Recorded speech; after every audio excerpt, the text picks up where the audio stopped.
Hey everyone, hope you're doing well.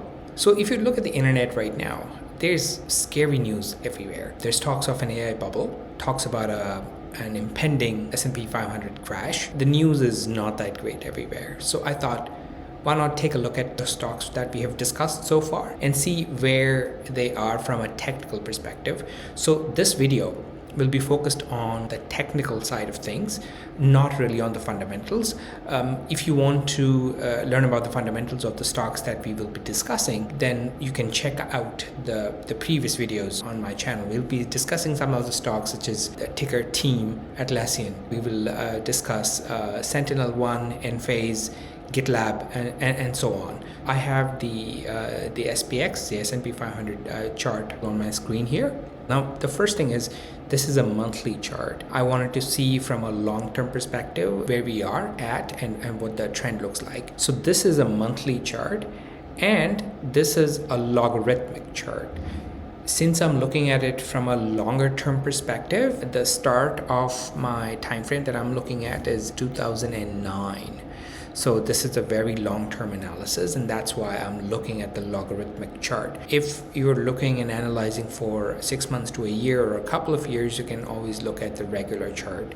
But this is a 15-year chart time span. That's why I'm looking at it from a logarithmic perspective. The way you do that is you go onto this little settings icon over here, you click on it, this little gear, you click on it, and let me move my video a bit, and you see logarithmic is selected. So that's how, if you want to deselect, then you just go ahead and do that, and then this will give you the regular chart. So anyways, I'll go back to the gear icon, I'll click logarithmic, and now we are here. For any kind of trend line that you're trying to draw, and you either draw trend lines connecting the wicks or the bodies. Different people have different perspectives on how to draw the trend line. This is how I prefer to do it.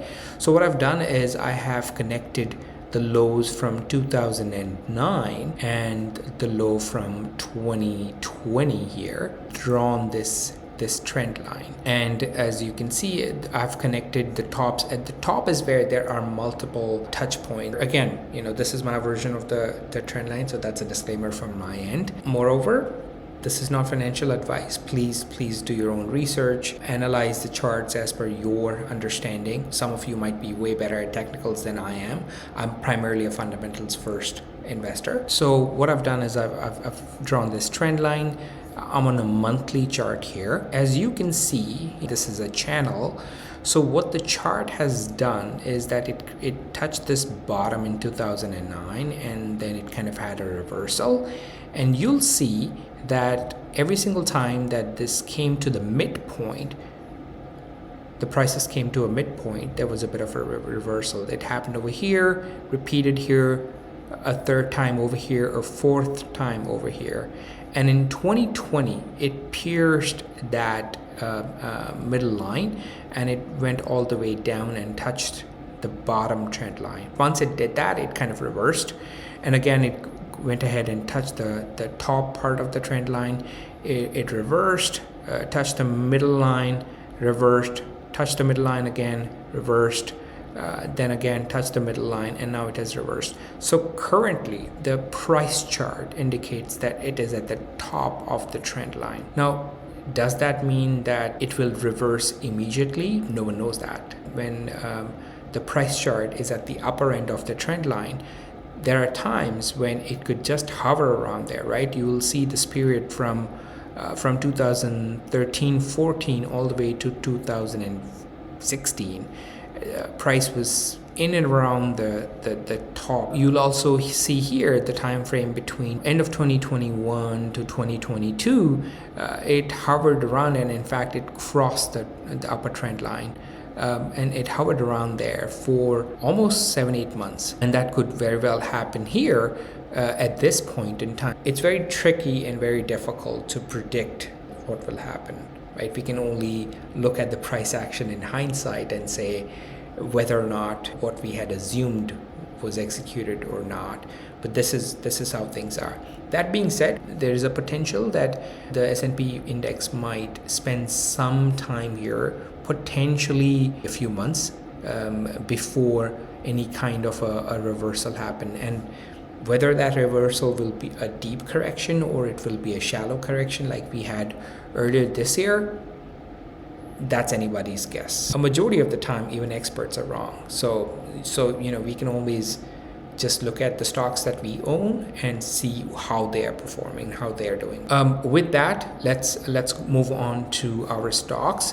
So the first stock that we will cover will be SentinelOne, because that was the very first video that I'd created on my channel. So let's take a look at SentinelOne here. Now, I do remember from our previous discussion that SentinelOne, if you look at the stock price, and again, I continue to be on a monthly chart here. If you look at the stock price, then it has basically hovered in this range of 14 and a half on the lower side and about 28 on the higher side, and it has done so for almost two and a half years now, and for now that trend is still intact. So SentinelOne is kind of flattish for now.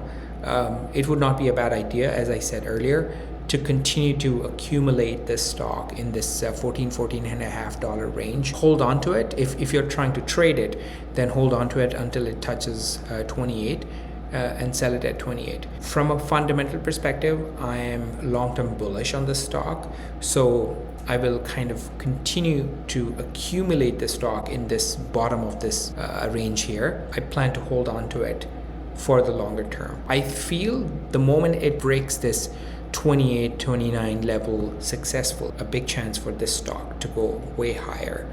But until then, it's kind of range bound. So not a lot of movement here. The next stock we are going to discuss is GitLab. And here as well, I believe it's very range bound as well. On the lower side, I mean, anywhere between $30 to $40.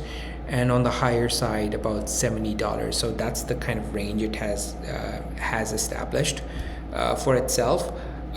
Again, for this one, I am long-term bullish, so I would plan to hold on to this stock for at least another 3 to 4 years and then see how things pan out. Now, there's a potential for this stock to remain in range bound for at least another 6 months to a year, depending on how the overall economy in the US is doing and whether or not there's a recession. That being said, most of the stocks that I own, I plan to hold on to them for the longer term. And when I say the longer term, at least 3 to 4 years, 5 years. That's the kind of time frame at which I'm kind of looking at. Now, during this period, next 1 year, 2 year, I mean, there's a potential that these stocks could go down further as well. And as a result, the one principle that I always follow is never allocate more than 5% of my portfolio to any stock. So even if some stocks in the portfolio have or go down further, my overall portfolio is not impacted just because of that one stock. So this was GitLab. The next stock that we are going to cover is Atlassian, ticker TEAM. And I think we discussed that this stock was in a monthly uptrend. Again, if you look at the daily or the weekly, it might be in a downtrend. But what we had discussed during our last video for Atlassian, if you haven't checked it, please do check it out. I'll try to put a link in the description. So this stock was or still is in a monthly uptrend. It formed a low of about $115 around here in October, November 2022, made a high in February of 24, made a low in August of 24 again of 135 odd, and then made a higher high in December 2024. This is around $325, and now it has kind of corrected and it is hovering around $149. I think in my last video we had discussed that if it can potentially find support in that 150 to 160 range and reverse course, there is a possibility that this stock might go higher than $320. However, we need to monitor the stock carefully, so long as it stays above this 135 level, so the trend is still intact, so long as it remains over the 135 level. If it breaches the 135 level, that means the uptrend is over. Now, does that mean that the stock will continue to fall? Not really, not necessarily. It may not. But what we are saying is that the thesis of an uptrend is over. Now, it's a possibility that it might just go slightly below 135 and then reverse course as well.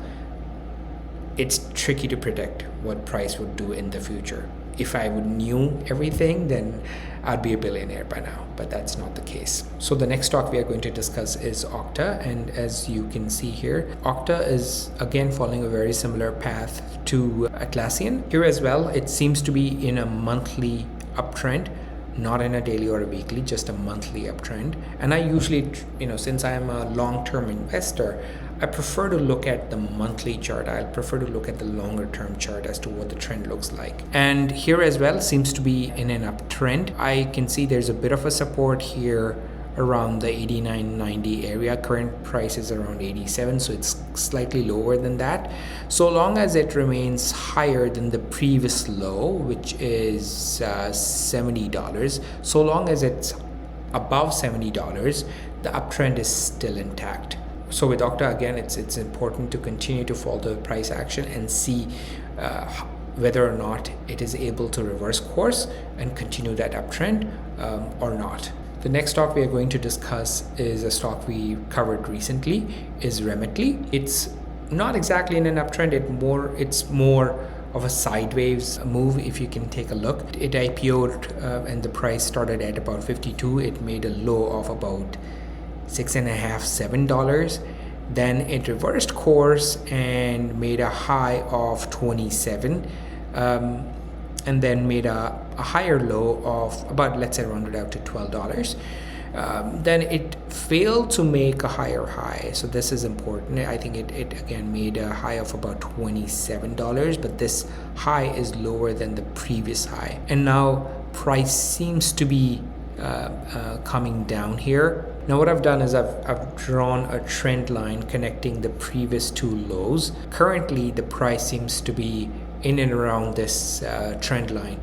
Let's see if it respects this trend line and reverses course, or if it breaks the trend line. If it does break the trend line, then I can see a bit of support here around $13.15 or close to that. But fundamentally, I like this company, and I think this is a great area to continue to accumulate this stock, make it up to 5% of my portfolio. I'm long-term very bullish on this stock, and I continue to hold on to the stock for at least 4 to 5 years or even longer. So we'll see how things pan out. So as we saw, most of the stocks that we have been following have been sideways for the past 3 months or so.